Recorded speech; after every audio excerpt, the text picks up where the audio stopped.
땅의 모든 사람들은 아담의 원죄에서 자유할 수 있는 사람은 아무도 없습니다. 그 아담의 원죄로 말미암아 하나님과 그 사랑의 관계가 단절되었고, 그 영향으로 하나님과 인간은 원수가 되었으며, 인간의 삶의 모습은 참으로 비참한 삶 그 자체였습니다.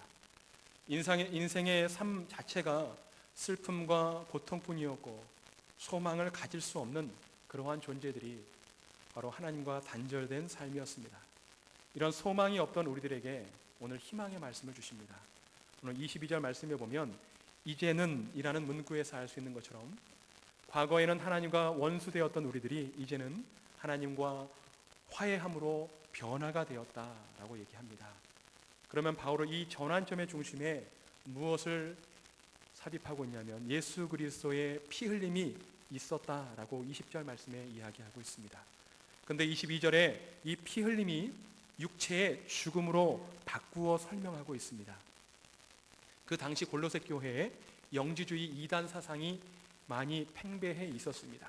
이들의 주장은 어떠한 주장이었냐면 하나님과의 화목은 육체를 입은 존재가 아니라 영적인 존재들이 하나님과 화목할 수 있다라고 주장했습니다. 그래서 바울은 그들의 그 잘못된 사상을 지적하기 위해서 그리스도의 육체성을 분명하게 언급하고 있는 것입니다.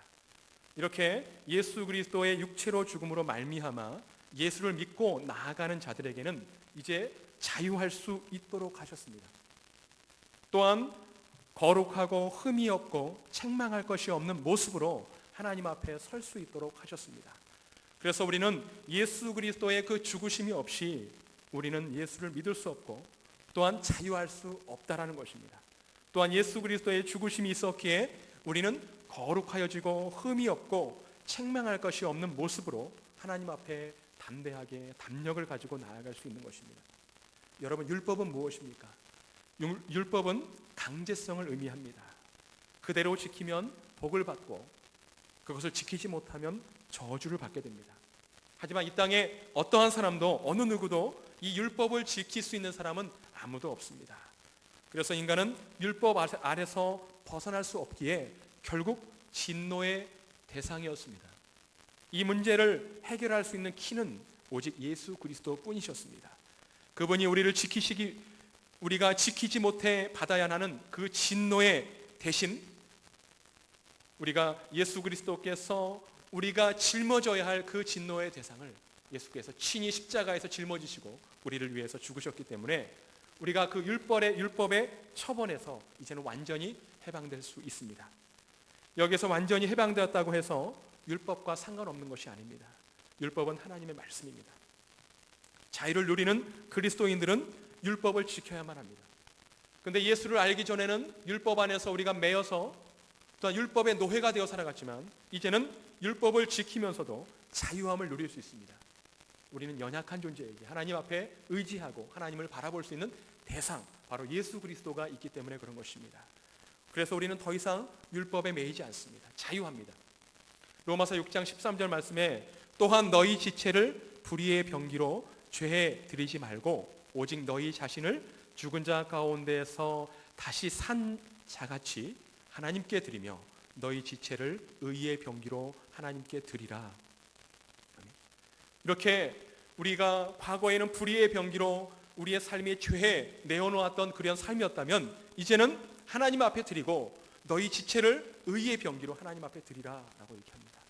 우리가 이제 그리스도 안에서 자유함을 누리는 자들은 우리가 율법에 매여 사는 삶이 아니라 우리가 하나님 앞에 우리의 삶을 드리고 우리의 지체가 의의 병기로 하나님 앞에 귀하게 쓰임받는 저와 여러분들이 될 수 있기를 소망합니다.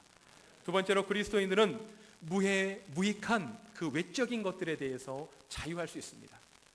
어떤 것을 사용하느냐 안 하는 것 때문에 전혀 우리의 삶 가운데 무방하다는 것입니다. 예를 들면 옷을 입는 문제, 음식을 먹는 문제, 집을 지을 때 어떠한 방향으로 지어야 하는 그런 문제, 결혼식은 날은 언제 잡아야 하는 그런 문제들은 그것은 믿는 자들의 양심에 전혀 거리낌이 없는 것입니다. 그런데 어떤 자들은 이런 잘못된 것에 매여서 자유하지 못하고 신앙의 자유함을 누리지 못하는 자들이 있습니다. 음식 먹는 부분이나 또한 옷을 입는 부분이나 어떤 때는 내가 이 집에서 살아야 되는 그런 문제들, 그런 잘못된 무속적인 것들에 우리가 매여서 자유하지 못하는 그리스도인들이 있습니다. 예수 그리스도로 말미암아 우리는 자유할 수 있는 자로 하나님께서 우리를 부르시고 그 자유함을 통해서 하나님의 뜻을 이루어 가실 줄 믿습니다. 더 이상 그런 신앙의 하나님의 큰 뜻을 이루어가기 위하여서 이러한 것들이 우리의 삶의 장애가 되지 않기를 소망합니다. 자유해서 이제는 하나님의 뜻을 이루는 온전한 그리스도인들이 될 수 있기를 소망합니다. 마지막으로 그리스도인들은 우리에게 주신 그 자유를 남용하지 말아야만 합니다. 하나님께서 주신 그 자유는 우리 주변 사람들에게 덕을 끼쳐야만 하는 것입니다.